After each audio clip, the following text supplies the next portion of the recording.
9 people? That's just too many. What do you think this is, a baseball team? I've always had a dream since I was a child. A cute house like the ones in picture books, with a white dog in the yard. But reality isn't always so sweet. I finally managed to get my own house. But when I returned from work, it had transformed into something like a dormitory. I won't forgive them for this. My name is Mary, a 32-year-old office worker. I've been focused on my career, but since my late 20s, my friends started getting married one after another. There were months when wedding gifts really added up to my expenses. Feeling a mysterious urgency, I started trying my hand at dating. Mary, when are you going to give me grandkids? Every time I visited home, my dad, David, would say this, and it made me so uncomfortable that I gradually stopped visiting as much. My mom passed away when I was young, so I grew up with my dad, my brother, and my paternal grandparents. My brother married early and built a house near our childhood home. He has 2 daughters, my adorable nieces. I've got cute nieces at my brother's place. Isn't that enough for you? But you, Mary. We always ended up arguing about it. Then, after a while, my dad was involved in a traffic accident. By the time I got to the hospital, he was in a very bad state. My energetic father quietly passed away while my brother's family and I watched over him. Dad, I had someone I wanted you to meet. Actually, at that time I had a boyfriend, introduced to me by a friend. He had just proposed, and we'd decided to marry. He was a bit of a show-off, but a kind man. His name was Richard. Now with both my parents gone and my brother having his own family, it's gotten lonely, hasn't it? I muttered this, stroking my cat Lucy after returning home from the funeral. Mary, you're not alone. You're going to be a part of my family. Richard, sitting next to me, gently held my hand. He came to check on me, worried about how I was doing. Let's build a happy home together. I thought I could have an ordinary happiness. Little did I know back then what would happen. Welcome! It's a bit cramped though. I visited Richard's family home for a family meeting. Patricia, his mother, spoke plainly and was full of energy. I hesitated as I entered the room, thinking it would be just the in-laws, but it was crowded with in-laws, step-grandparents, Richard's brother Charles, and his wife Sarah, and their kids, Thomas and John. Nice to meet you. Wow, that's a lot of people. The house, built by James, Richard's father, felt somewhat run down. Honestly, it was old, but the family welcomed me warmly, easing my nerves. On the way back in the car, speaking of which, there were so many people today. Christmas or Thanksgiving must be quite an event, I said to Richard, who laughed in response. It really is cramped there. Can't believe they manage to live like that every day. Hearing this, I was genuinely surprised. Richard's family home was never really spacious. I thought it was just a temporary gathering. 8 people in that house? Wow, that's something. Richard said it was originally just the 4 of them, his in-laws and step-grandparents.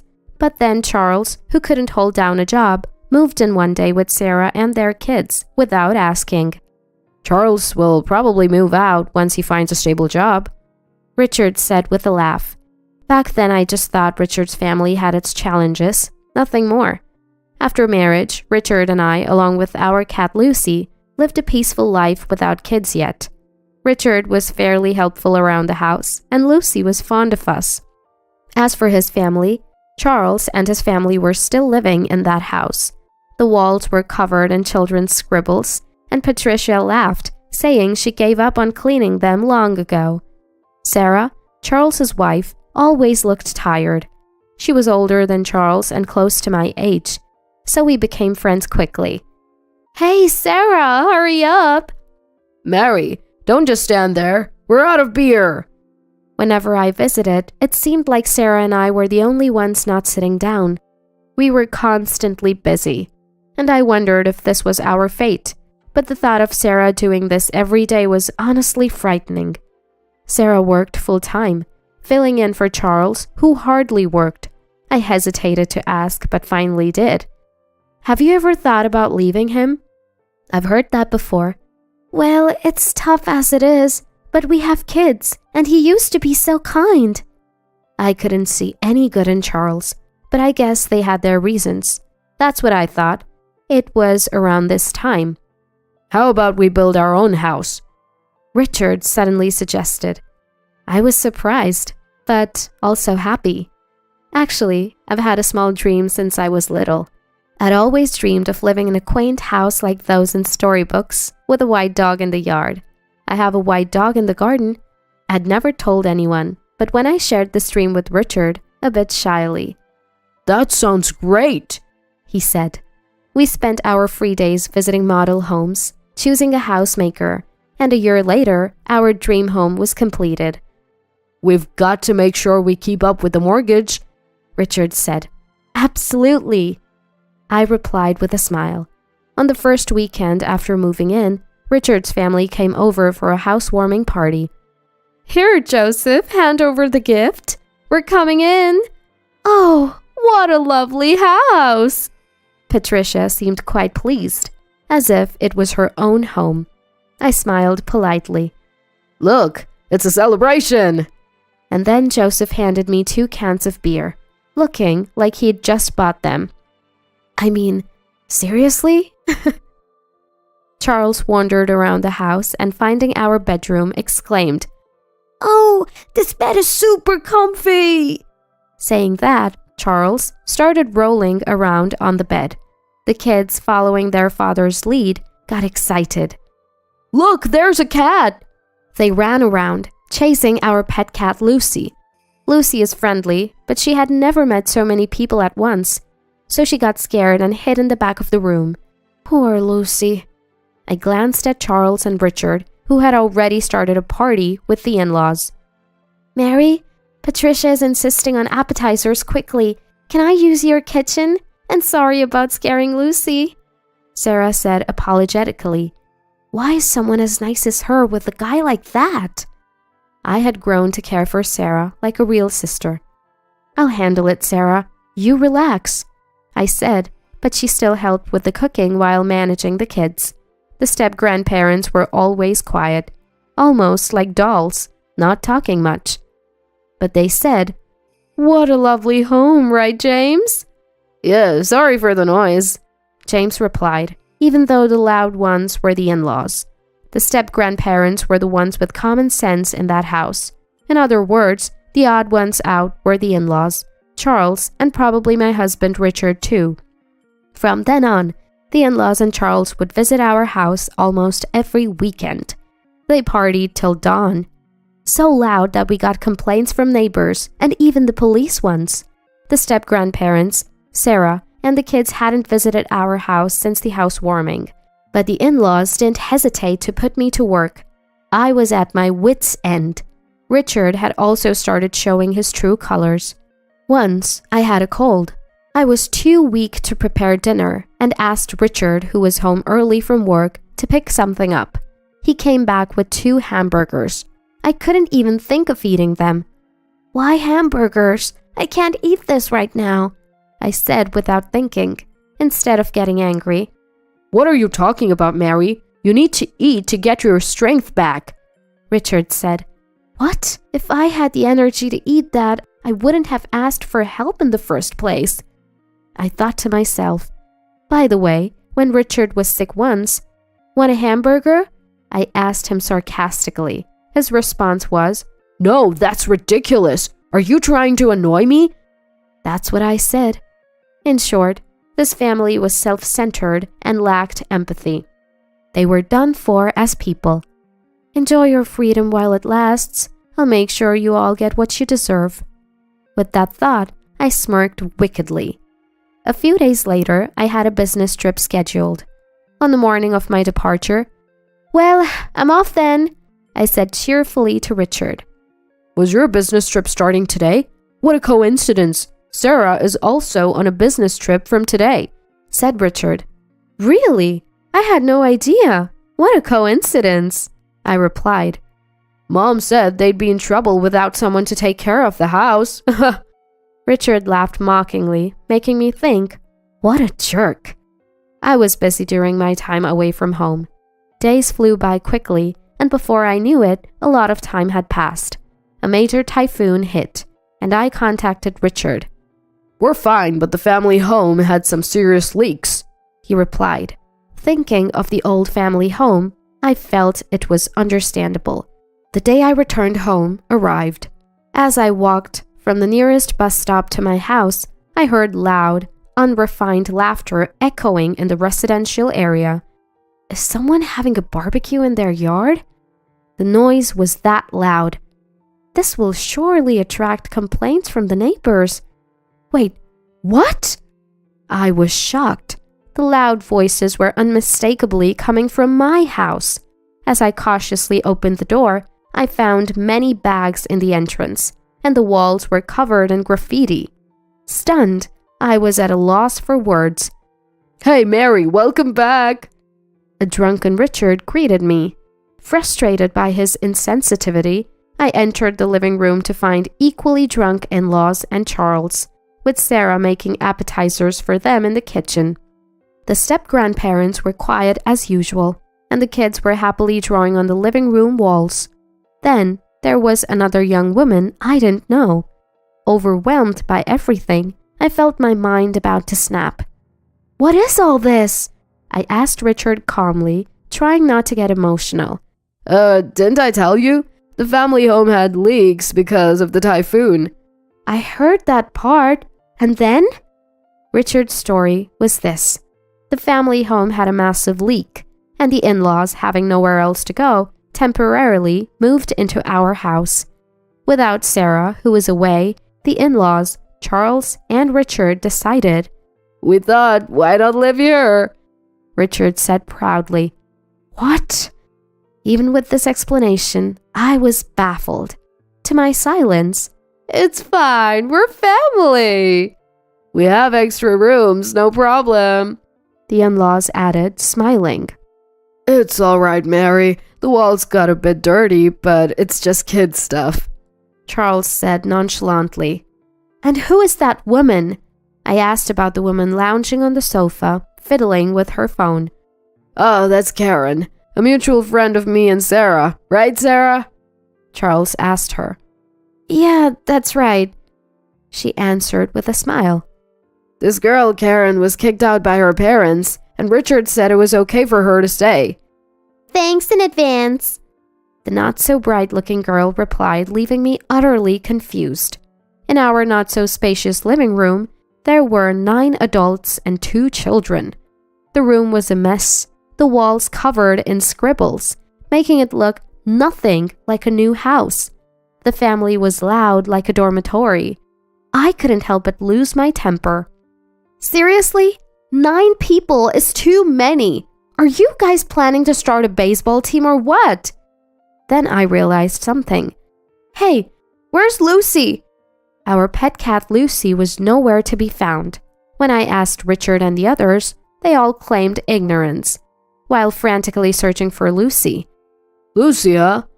Dad opened the window to smoke and she ran away," Thomas told me. Charles glared at the boy as if he had said something he shouldn't have. What were you thinking? I told you to be careful with the windows, I said, near tears. Richard, looking annoyed, said, "Oh, come on. It's just a cat. We can get another one. What's with you? If you're unhappy, we can just get divorced, you know." He said it with such a disdainful face. You just said divorce? I asked. "Yeah, I did. I might consider not doing it if you apologize to us." Richard, along with the in-laws and Charles, seemed confident that I wouldn't go through with a divorce. I replied, "Oh, really? Well, then here, write this." I slammed down the divorce papers I had prepared. My section was already filled out. I fetched my pre-packed bags from my room. "Done? Why haven't you written it yet? I'm busy, you know," and said coolly to Richard. They were all shocked by my preparedness. Angrily, Patricia said, "Richard, divorce this woman already. We've built the house, so she's useless now. Patricia said that. Realizing too late, Richard said, Right, Mary. You'll regret divorcing me. But I had no regrets. What are you talking about? You're the one who's going to struggle. Just write the divorce papers. Once Richard finished writing, I snatched the papers and put them in my bag. Then I went to Charles and said, Here, you need to write this too, handing him the divorce papers. He laughed. What? When did I marry you? Looking at the filled-in wife section, Charles said, Hey, Sarah, this is... Sarah coldly stared at Charles and said, I'm divorcing you. Write it now, please. To which Charles exclaimed, Sarah, bite the hand that feeds you, huh? Joseph was talking nonsense. From my perspective, Sarah had been living like a slave in her in-laws' house. The money she earned was mostly taken by Charles, leaving only a little for living expenses. The money let Charles do whatever he wanted, and the not-so-bright girl in front of me, she was Charles's mistress. Mary, I think my husband is cheating on me. Sarah had confided in me just before Richard suggested building a house. Sarah had been enduring it all for the sake of her children. But recently, Charles had even started selling Sarah's belongings and the kids' toys for his own gain. She had reached her limit. Then Sarah told me a story. After hearing Sarah's story, I was furious. From that day, Sarah and I started planning our divorces. Sarah gathered thorough evidence of the affair. Her recent business trip was a lie. We met halfway to look for a new place to live. Like me, Sarah's parents had passed away, and she had no relatives to turn to. However, a close friend offered her a job at their shop in another state. It was a good location, and our preparations went smoothly. All that was left was to present the divorce papers. I want to get some people out of that hellish house. Sarah had made up her mind and was incredibly strong. She had a strong core, but had been used by her in-laws like she was brainwashed. Thinking it would look suspicious to return together, Sarah went back first. She soon contacted me, informing me about the takeover of my house and Charles's brazen mistress moving in. All our conversations and actions until then were a performance. Knowing what was going on, I told Sarah, We're not living in that house anymore. Let the kids draw on the walls all they want. That's what I told him. Charles, thinking he could now openly live with his mistress, happily signed the divorce papers. Let's go, Sarah. James and everyone, it's time to leave. The step-grandparents stood up and followed Sarah and her children to the door. Living with people like you, I had given up on life, but Sarah opened my eyes. Do as you please now, James said, glaring at the family, and left with his great-grandchildren. The in-laws had been taking money from the step-grandparents as pensions. They were truly awful people. Well then, take care, we said as we left like a storm. You'll regret this. The family laughed as we left, but we ignored them. Months later, Richard contacted me. Oh, I forgot to block him. I could guess the content of the call, so I answered. Mary, come back! Richard sounded desperate. I barely contained my laughter. Come back? We're strangers now, I replied calmly. Let me talk. Mary, what do you mean? Why aren't you paying the mortgage? Patricia's voice came through, probably snatching the phone from Richard. What are you talking about? I have no idea. I played dumb, while Patricia sounded frustrated. Apparently, the house's mortgage had already fallen behind last month. When I pressed Richard, he claimed I hadn't been paying the mortgage. What an inconvenience. While I remained silent, Patricia kept talking like a machine gun. First of all, this house, you guys had a combined income of $75,000, right? We could have built a better house. We built this as a new home, but it's not what we expected. Originally, they had planned to take over the house. Sarah had informed me of their discussions. Yes, that's true. But with Richard's $30,000 salary, the bank wouldn't lend us more. If we had taken a joint mortgage, maybe we could have gotten a better house.